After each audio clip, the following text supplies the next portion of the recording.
পবিত্র কালামুল্লাহ শরীফের মধ্যে বলেন, আয়াতটি তেলাওয়াত করলাম না? সূরা আলাকের 19 নম্বর আয়াত। এই আয়াতটা তেলাওয়াত করলে সকলের উপরে সিজদা দেওয়া ওয়াজিব হয়ে যাবে। যদি সিজদা আমরা না দেই তাহলে গুনাহগার হব। আল্লাহ রাব্বুল আলামিন বলেন যে তুমি কিছুতেই তার অনুসরণ করো না, বরং তুমি তোমার মালিকের সামনে সিজদারত অবস্থায় এবং সিজদারত অবস্থায় এমন ভাবে কাটাও যাতে মহান রব্বুল আলামিনের নৈকট্য লাভ করতে পারো। জোরে বলুন না সুবহানাল্লাহি ওয়া বিহামদিহি। এখন মানুষ সিজদা দেওয়ার কারণে আল্লাহ রাব্বুল আলামিনের নৈকট্য লাভ করে। আল্লাহ রাব্বুল আলামিন সেই রকম ভাবে আমাদেরকে সিজদাটা দেওয়ার তৌফিক দান করুন। সকলে বলেন আল্লাহুম্মা আমিন।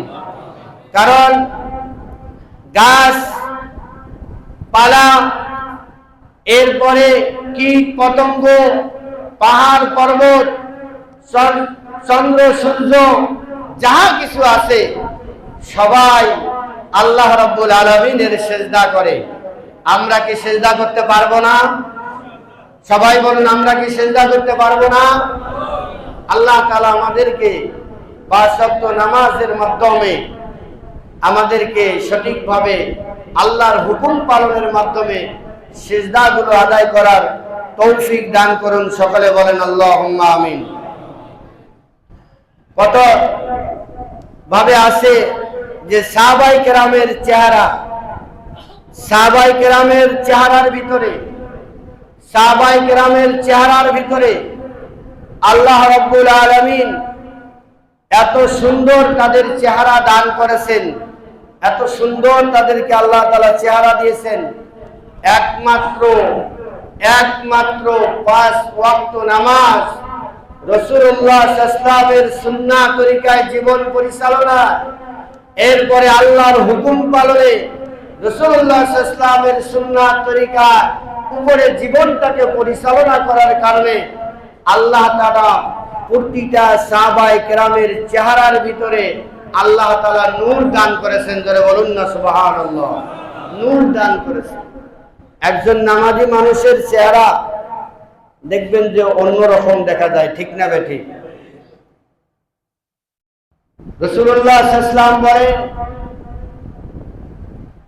যখন মানুষ নামাজের জন্য ওযু করে, ওযু করার কারণে আল্লাহর রাসূল সাল্লাল্লাহু আলাইহি ওয়াসাল্লাম বলেন, ওযু করার কারণে তার গুনাহগুলো শরীর থেকে ঝরে পড়ে যায়। সুবহানাল্লাহ।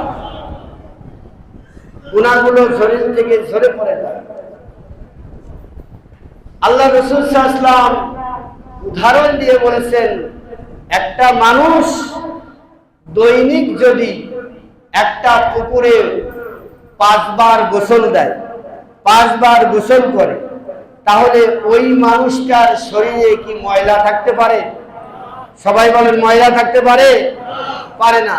রাসূলুল্লাহ সাল্লাল্লাহু আলাইহি ওয়াসাল্লাম এইটাকে উদাহরণ দিয়ে বলছেন যে একটা মানুষ 5 ওয়াক্ত নামাজ আদায় করলে, 5 বার ওযু করলে তার শরীরের গুনাহগুলো আল্লাহ তাআলা এইভাবে মোচন করে দেয়, শেষ করে দেয়, মাফ করে দেয়। জোরে বলুন না সুবহানাল্লাহ। নিশ্চিত ওই মানুষটার শরীরটার মধ্যে আল্লাহ রাব্বুল আলামিন আলাদা একটা নূর দান করেন। বলুন না সুবহানাল্লাহ। নূর দান, চেহারাটা ভালো লাগে, শরীরটা সুন্দর থাকে, বডিটা ফ্রেশ থাকে, মুখমণ্ডলটা উজ্জ্বল দেখা যায়, তার চেহারার মধ্যে আলাদা একটা ছাপ পড়ে যায়। তাকে দেখলেই মনে হয় যে একজন পরহেজগার ব্যক্তি, আল্লাহওয়ালা ব্যক্তি, পরহেজগার ব্যক্তি দেখলেই মনে হয়। তখন মানুষ সকলেই তাকে সম্মান করে, সালাম দেয়, মুসাফা করে, কোলাকুলি করে, তার কাছে দোয়া চায়। ঠিক না ঠিক বলুন?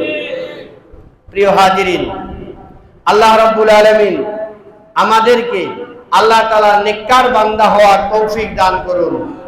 সকলে বলেন আল্লাহুম্মা আমিন।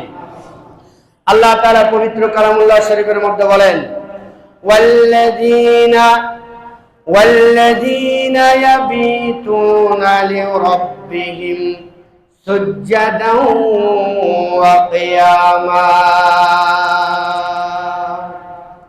আল্লাহ রাব্বুল আলামিন والذين يبيتون لربهم سجدا وقياما আল্লাহ তাআলা কত সুন্দর কথা বলেছেন। তারা তাদের প্রতিপালকের উদ্দেশ্যে সিজদা মাথাটা লুটিয়ে দেয়, সিজদা এমন ভাবে দেয় তার দেহবলিটাকে, তার এই শরীরটাকে সে আর মনে করে না আমি শক্তিশালী একজন যুবক, আমি একজন পুরুষ, আমি একজন মহান ব্যক্তি, আমি একজন চেয়ারম্যান, আমি একজন মেম্বার, আমি একজন মন্ত্রী, আমি একজন কাউন্সিলর, আমি একজন মাতবর, এটা মনে করে না।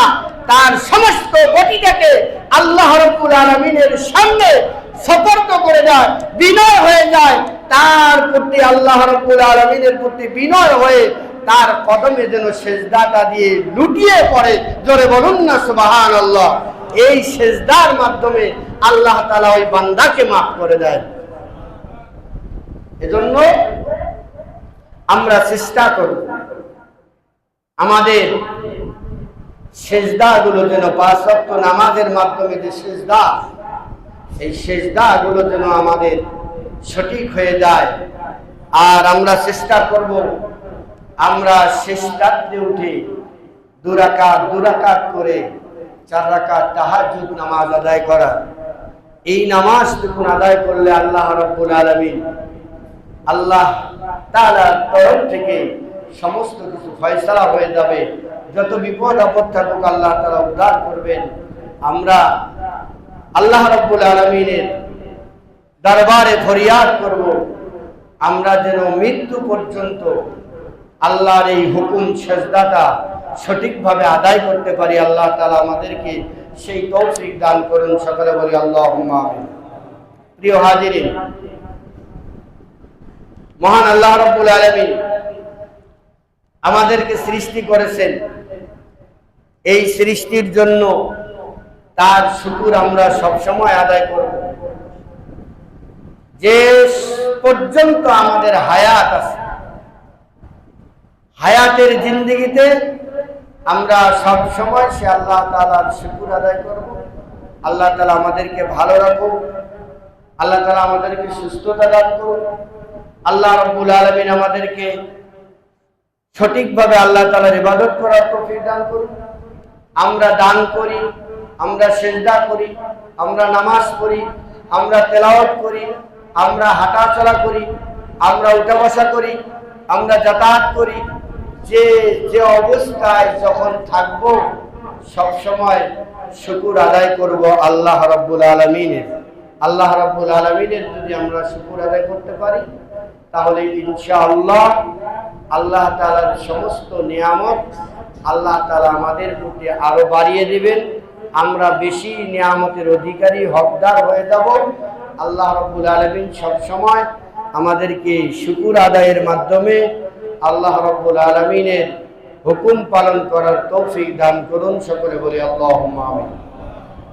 আল্লাহ রাব্বুল আলামিনের নামের জিকির করব সকাল সন্ধ্যা, সকাল সন্ধ্যা জিকির করব। জিকির করলে লাভ আছে। এই জিকিরটুকুন করব আল্লাহ রাব্বুল আলামিন ওয়াজকুর রাব্বাকা ফি নাফসিকা তাদাররুআন ওয়া খিফা, কোরআনুল কারীমের মধ্যে বলেছেন যে সকালে এবং সন্ধ্যায় মহান আল্লাহ রাব্বুল আলামিনের জিকির করার জন্য, তাসবিহ পড়ার জন্য। এই জিকির আজকার আমরা করে আল্লাহ তাআলাকে সব সময় আমাদের এই জিহ্বাটাকে তরতাজা রাখবো এবং সব সময় রাসূলুল্লাহ সাল্লাল্লাহু আলাইহি ওয়াসাল্লামের শানে আমরা দরুদ শরীফ পড়ার চেষ্টা করব, দরুদ শরীফ পড়ব। জিকির আজকার, দরুদ শরীফ, মুরাকাবা, মুশাহাদা, এই কাজগুলো দ্বারা, এই আমলগুলোর মাধ্যমে আমরা যেন আমাদের জীবনকে পরিচালনা করে শেষ মুহূর্তে যখন মালাকুল মউত আমাদের সামনে আসবে আমরা যেন সকলের একটি তামান্না থাকে রাসূলুল্লাহ সাল্লাল্লাহু আলাইহি সাল্লামের নূরানি চেহারা যেন আমরা চোখে দেখে কালিমা পরে বিদায় দিতে পারি, কালিমা পরে যেন এই দুনিয়ার মায়া ত্যাগ করতে পারি। সেই কালিমাটুকুন মৃত্যুর সময় আমাদের সকলের আল্লাহ তাআলা যেন নসিব করেন। সকলে বলি লা ইলাহা ইল্লাল্লাহু মুহাম্মাদুর রাসূলুল্লাহ সাল্লাল্লাহু আলাইহি ওয়াসাল্লাম। আল্লাহ তাআলা আমাদেরকে সঠিক পথে চলার তৌফিক